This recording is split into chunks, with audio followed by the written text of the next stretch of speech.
இன்னைக்கு ஊர்வலம் போயிருக்கிறாரு. இந்த சுந்தரா டிராவல்ஸ் படம் பார்த்துருக்கீங்களா?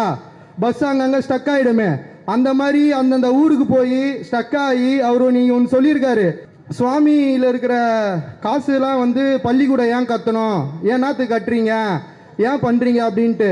இந்த பைத்தியக்காரனுக்கு தெரியல. முத்தமிழ் அறிஞர் டாக்டர் கலைஞர் அவர்கள் இந்த திராவிட மாடல் அரசு என்ன வழி நடத்துறாரு? ஃபஸ்ட்டு பசங்க படிக்கணும், நல்லா இருக்கணும், நல்லா வழியில் வரணும். ஆனால் அந்த எடப்பாடி அரசு என்ன பண்ணுது?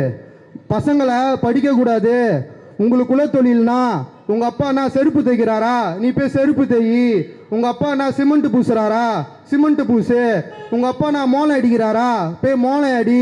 அந்த ஆர்எஸ்எஸ் கைக்குடிக்குள்ளே சேர்ந்துக்கின்னு இந்த மாதிரி செயல் தான் இந்த எடப்பாடி அரசு தமிழ்நாடு ஃபுல்லாகவும் செஞ்சிட்டு இருக்குது. மக்களாகிய நாம் இங்கே எவ்வளோ இளைஞர்கள் வந்திருக்கிறாங்க, எவ்வளோ பெண்மணி வந்திருக்காங்க. அவங்களாம் என்ன சொல்கிறாங்கன்னா, எடப்பாடி அரசை கண்டிப்பாக இந்த வாட்டி வீட்டுக்கு அனுப்புறதுக்கு உறுதியாக இருக்காங்க.